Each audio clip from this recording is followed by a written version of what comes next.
The screams didn't stop for minutes. Mrs. Obi collapsed to the floor, her head hitting the concrete with a dull thud. Her daughter stood frozen, fingers stretched toward the bathroom mirror, her voice cracking between gasps.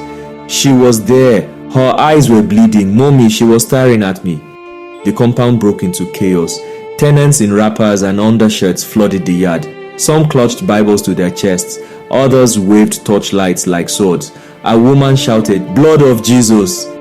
Another threw salt into the air, but no one saw her. No one saw Ini, only me, only the girl in the mirror. I stood at my doorway motionless. A machete trembled in my hand, sweat trickling down my back like ants on a carcass. My chest tightened as her words echoed again in my mind. They buried the wrong body. They sold me. What the hell did that mean? Chuka, someone called softly behind me. I spun around, blade raised, heart thudding in my ears. It was Uncle Ibe, my upstairs neighbor. His eyes were sunken, and his white singlet carried oil stains like battle scars. "Where did it happen for here?" he asked, squinting. "Why your face be like say you see Obonje?" I tried to laugh. It sounded wrong. "Nothing, just rats, big ones."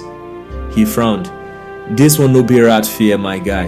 You don't they act somehow these days?"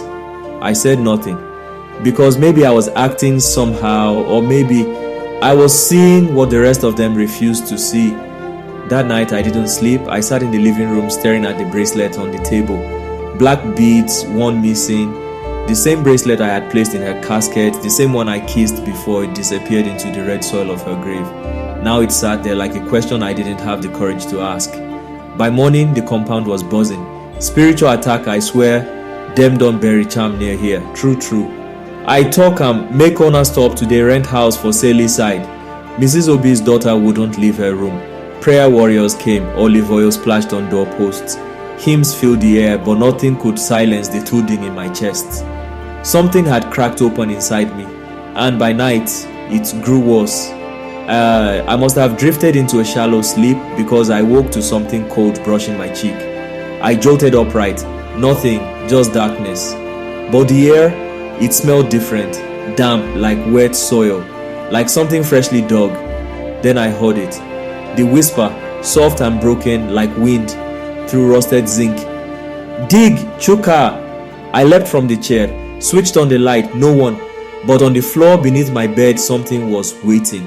A page, torn, yellowed with age, stained like it had lived in the dirt too long. I picked it up with shaking hands. A primary 6 school certificate in his name, issued from a school in Benue State, a town I'd never heard of. In the corner, scribbled in red marker, "Buried under the mango tree." I stumbled back, chest rising and falling rapidly.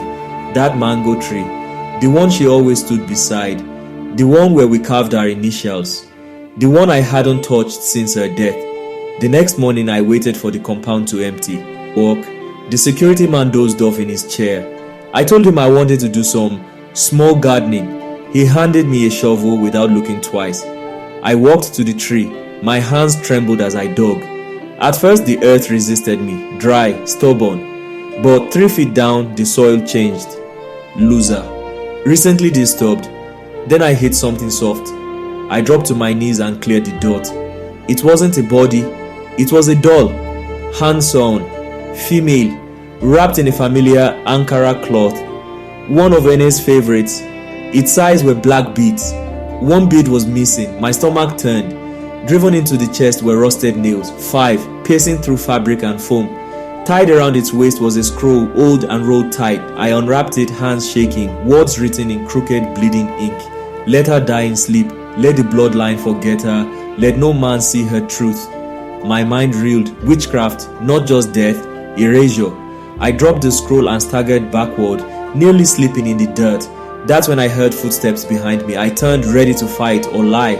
But it wasn't a neighbor, it was Ene again, soaked in rain, though the sky was still dry. Her lips moved but made no sound. She pointed to the ground, then her stomach, then vanished. I didn't speak to anyone, I didn't eat. I burned the doll behind the compound wall, watched it curl and blacken until it became ash. Then I swept the ashes into the gutter and watched them disappear. But that night the rain finally came, heavy, cold, and so did Ine. Only this time she was bleeding from the mouth, and this time she screamed, "You're too late!"